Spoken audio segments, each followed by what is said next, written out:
All right, getting ready to become a rubber dipping pro. Today, we're going deep on what it takes to be a rubber dipping machine operator. It's a pretty cool gig, actually. I mean, you think about it. You're making stuff we use all the time. Exactly. From balloons to, well, let's just say those personal protection items. We've got RoleCatcher's Career Guide and their interview guide, so we've got all the info we need. And we're going to break it all down to help you ace that interview. So what does a rubber dipping machine operator actually do all day? It's not just pushing buttons. You're really in charge of making sure every single product is good to go. So, like, quality is a big deal. Huge. And to do that, you need to know the technical stuff. A&D have an eye for detail. Okay, so walk us through a typical day. What's it actually like? You'll be mixing the latex, dipping the forms, then constantly checking that the weights are right. It's a very hands-on job. Sounds like you need to be comfortable with repetitive tasks. Definitely. And you got to be focused, making sure everything meets those quality standards. Super important in this field. Makes sense. What about the actual work environment? What's the career guide say about that? Well, you're going to be in a manufacturing plant. So it can be a bit noisy. Yeah, exactly. Safety gear is non-negotiable: gloves, masks, you name it. Might even need ear protection, depending on the plant. Safety first.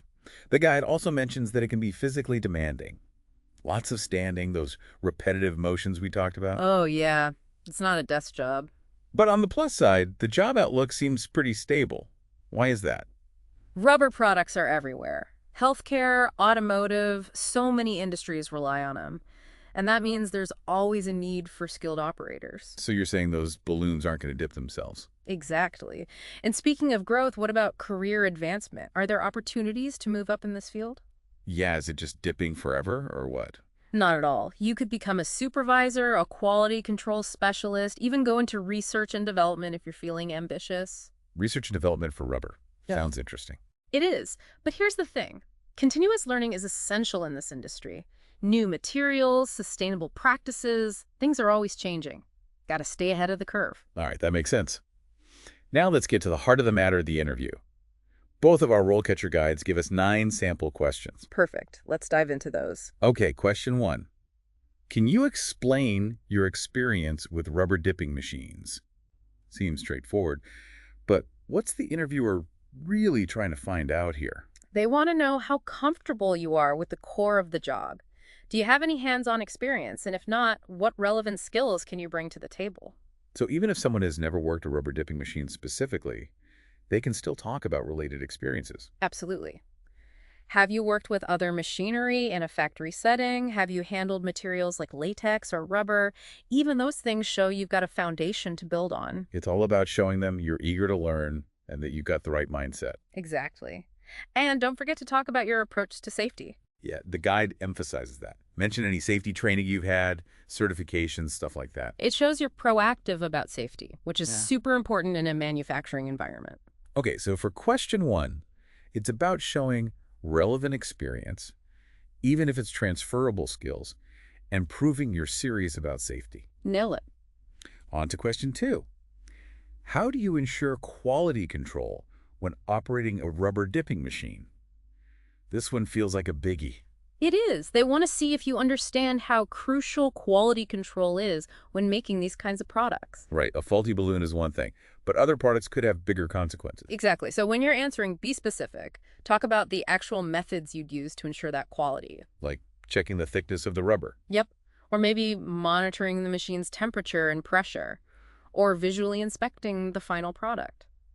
The guide also mentions highlighting any experience with measurement tools or quality checks from previous roles. So even if those checks were in a different industry, the principle of ensuring quality is the same. Exactly. Show them you can apply those skills here, and be ready for them to dig deeper. They might ask, can you describe a time when you spotted a quality issue? What did you do? That's where a good story comes in handy, right? Right. Pick a specific example and explain the situation, how you found the problem, and the solution you came up with. Problem-solving skills, always a good thing to showcase. Absolutely. Now, ready for question 3? This one gets into troubleshooting. Oh yeah, let's hear it. How do you troubleshoot problems with rubber dipping machines? This one's all about thinking on your feet and solving problems quickly. Because in a fast-paced manufacturing environment, things are bound to go wrong sometimes. Exactly. They want to know you can handle those hiccups without causing major delays. So again, be specific, describe your approach. Would you check the machine settings first, inspect the materials, or would you consult the manual? Exactly. Walk them through your thought process. It shows them you're logical and systematic. And if you have experience with diagnostic tools or repairs, definitely mention that. For sure, even if those repairs were on a totally different kind of machine, the skills are transferable. You're painting yourself as a problem solver. Now, what about a follow-up question like, have you ever faced a problem you couldn't solve on your own? What did you do? That's a great one. It's about humility. Don't be afraid to say you can't solve every single problem solo, but explain how you would escalate the issue and what you'd learn from the experience. Teamwork makes the dream work. Exactly. Okay, let's move on to question 4. How do you maintain rubber dipping machines? This feels like it's about being proactive. Yeah, it's not just about fixing things when they break. Right. They want to know you understand preventative maintenance. Keeping those machines in tip-top shape keeps production running smoothly and extends the life of the equipment. So what's a good way to answer this? Lay out your approach. Do you follow a schedule? Use a checklist. Are you familiar with the manufacturer's recommendations? Be detailed. Talk about cleaning and lubricating parts, inspecting belts and hoses, that sort of thing. And, of course, any experience with preventative maintenance from past roles is gold. Definitely. And the guide suggests sharing examples of how your maintenance efforts have led to better efficiency or less downtime in the past. It shows the impact of your work. They want to see results. Now, how about a follow-up? Like, can you describe a time you went above and beyond to maintain a piece of equipment? Share a story. Did you spot a potential issue early and fix it? Or maybe you implemented a new procedure that made things run more smoothly. Love it. Okay, moving on to question 5. How do you ensure safety when operating a rubber dipping machine? I feel like this goes deeper than just, I follow the rules. You're right. This one's about showing you take safety seriously for yourself and your coworkers. So how do we answer this one effectively?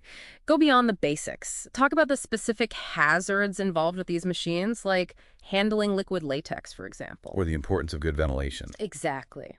Mention the specific personal protective equipment you'd use and why. The guide really emphasizes knowing the PPE and procedures for this particular machine. Because it shows you've thought about the risks and have a plan to mitigate them. You could say, I always wear gloves and a respirator when I'm handling liquid latex to avoid skin contact and inhalation. And don't forget to mention checking the ventilation system. For sure.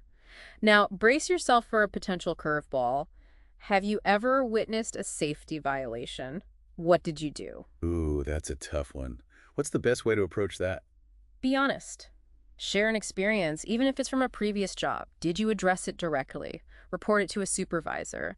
The key is to show that you prioritize safety and would take action. Even if you've never seen a violation, you can talk about how you would handle it. Right. It's all about showing you're proactive and responsible. Okay, ready for question 6? This one gets a bit more specific about the materials. Let's hear it. Can you explain your experience with different types of rubber coatings? So now we're getting into the nitty-gritty of rubber itself. Exactly. They want to see how much you know about rubber as a material. Not all rubber is the same, Right. It's not just one size fits all. So how do we answer this if our experience is limited? Focus on what you do know. You can even research common coatings used in the industry you're applying to. So even if you haven't used those coatings before, you can still talk about their properties and uses. Exactly. Now imagine they hit you with a follow-up like, can you describe the differences between natural and synthetic rubber? Or maybe what factors would you consider when choosing a coating for a specific application? Okay, so some research beforehand could really pay off here. Absolutely. Showing that you're curious and eager to learn new things about rubber is always a good look. Makes sense.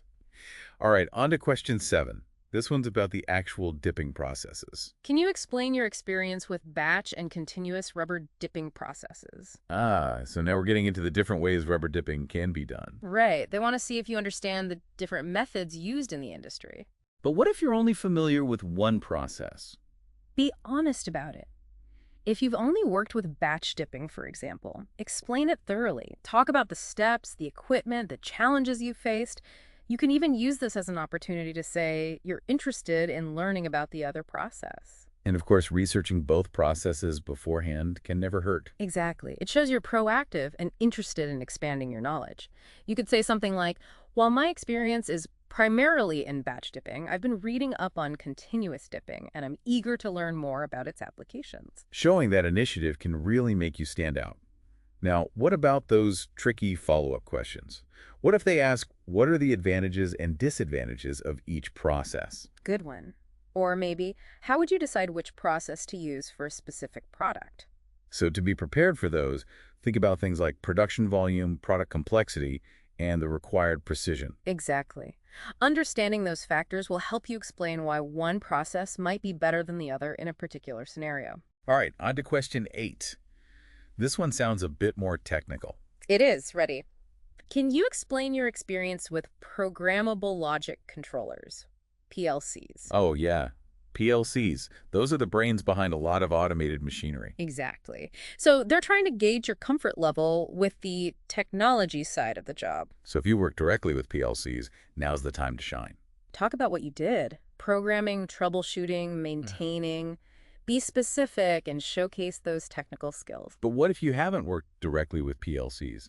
Should you just say, I don't know anything about those? Not necessarily. Not every rubber dipping machine operator role needs in-depth PLC expertise. But it's always good to have some basic knowledge. Right. So highlight any experience you have with computer-controlled equipment or automated systems. Like if you've operated a CNC machine or worked with robotic arms, that's relevant. Exactly. Focus on those transferable skills. And don't be shy about expressing your willingness to learn more. So you could say something like, while I haven't worked directly with PLCs, I'm comfortable with computer-controlled machinery and eager to learn more about PLC programming and troubleshooting. Perfect. It shows you're adaptable and ready to tackle new challenges. Now think about those follow-up questions. They might ask, what is the role of a PLC in a rubber dipping machine? Or even, can you describe a time you had to troubleshoot a PLC issue? So do a bit of research on PLCs beforehand so you can at least explain their basic function. Even a little bit of knowledge can go a long way. Okay, last question in this set, and this one feels like a big one. Can you explain your experience with automated rubber dipping systems? They're broadening the scope here, looking at your comfort level with automation in general. Because the industry is becoming more and more automated, right? Exactly. So think about any experience you have with automated systems, robots, conveyor belts, sensors, anything like that. So if you've worked with a machine that had an automatic dipping arm, that's definitely worth mentioning. Absolutely. The more specific you can be, the better. Describe the systems you've used, the tasks you've performed, and how automation impacted your work. Okay, now for those potential follow-up questions, I'm thinking they might ask, what are the advantages and disadvantages of automated rubber dipping systems? Or, how do you ensure safety when working with automated equipment? Great points. So to be ready for those, you could research the benefits of automation in manufacturing and be prepared to talk about safety protocols specific to automated systems. Exactly. You want to show that you understand the ins and outs of automation, both the good and the bad. Okay, we've covered a lot of ground with those interview questions. I think it's time to take a quick break. When we come back, we'll explore how RoleCatcher's AI can be your secret weapon in landing that rubber dipping machine operator job. Sounds good. We'll be right back. All right, so we've talked about the role, we've gone through some tough interview questions, but now let's talk about how to really up your game. Yeah, how to stand out from the crowd. Exactly, and that's where RoleCatcher's AI comes in. Okay, I've heard a lot about AI in job searching. What's the deal with RoleCatcher? Think of it as your personal job search assistant powered by AI. It can help you with everything from refining your resume to practicing your interview skills. So it's like having a career coach and a tech guru all in one. Exactly. Let's start with the resume. How does RoleCatcher use AI to help with that? Yeah, I'm curious about that. My resume is pretty good, but I'm always looking for ways to improve it. Well, RoleCatcher's AI engine is like a detective. It scans job descriptions and figures out the key skills and keywords that employers are looking for. Then it compares those to your resume and highlights any gaps or areas where you could strengthen things. So it's like having an expert recruiter giving you personalized feedback. That's amazing. It is, and it saves you so much time and guesswork. No more wondering if you're using the right keywords or highlighting the right experiences. I love that. Now, what about tailoring answers to job descriptions? How did that work? RoleCatcher actually analyzes the specific job description and creates potential interview questions based on what they're looking for in a candidate. Then it gives you suggestions on how to approach those questions, like key points to hit and even examples you could use. Wow, that's really cool. So you're not just giving generic answers, You're prepared to address their specific needs and expectations. Right. It's all about being targeted and showing them that you understand what they're looking for. Okay, that makes total sense. But what about interview practice? Can AI really help with something as nuanced as that? Absolutely. RoleCatcher has a feature where you can record yourself answering practice questions. Then its AI analyzes your video and gives you feedback on things like your body language, how you sound, and even how clearly you're explaining technical concepts. So it's like having a mock interview with an AI coach. Exactly. And the feedback is super helpful. It helps you spot those little things you might not even notice yourself. Like if you're talking too fast or using too much jargon. Exactly. It helps you refine those things and build confidence before the real interview. I can see how that would be super valuable. Yeah. Okay, so how much does RoleCatcher cost? Is it something everyone can afford? They actually have both free and paid options. The free plan gives you access to some basic tools like resume analysis and some interview prep. Then the paid plans unlock more advanced features and personalized coaching. So there's something for every budget. But let me ask you this. Does using a platform like this guarantee you'll get the job? Of course not. It's not magic. Your skills, experience, and how you connect with the interviewer are still the most important things. It's about finding the right fit. But I can definitely see how RoleCatcher can give you a serious advantage. It can help you be more prepared and confident, which can make a big difference. I've actually seen it firsthand. Oh, really? Tell me about it. I was working with someone who was having a tough time getting their resume noticed. They had great skills and experience, but their resume wasn't tailored to the jobs they were applying for. So they were getting lost in the shuffle. Exactly. So I recommended RoleCatcher, and they used their AI resume analysis tool to make some tweaks. What happened? They started getting way more interview requests, and eventually they landed a job that was perfect for them. That's amazing. It really goes to show the power of these AI tools. Okay, so we've talked about the role, the interview questions, and how RoleCatcher can help. What are some final takeaways for our listeners as they prepare for their rubber-dipping machine operator interviews? Preparation is key. Don't wing it.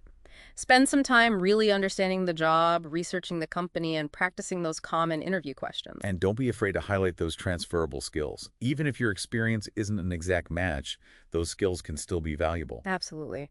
And remember, continuous learning is essential in this field. Stay updated on new technologies and trends.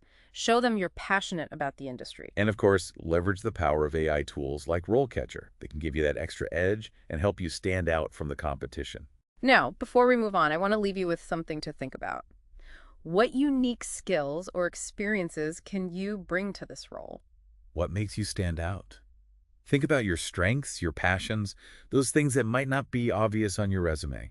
Because at the end of the day, it's about finding the right fit for you and the company. Right. So go in there confident, prepared, and ready to show them what you've got. You know, before we wrap up, I think it's worth revisiting career advancement. Oh, yeah, good point.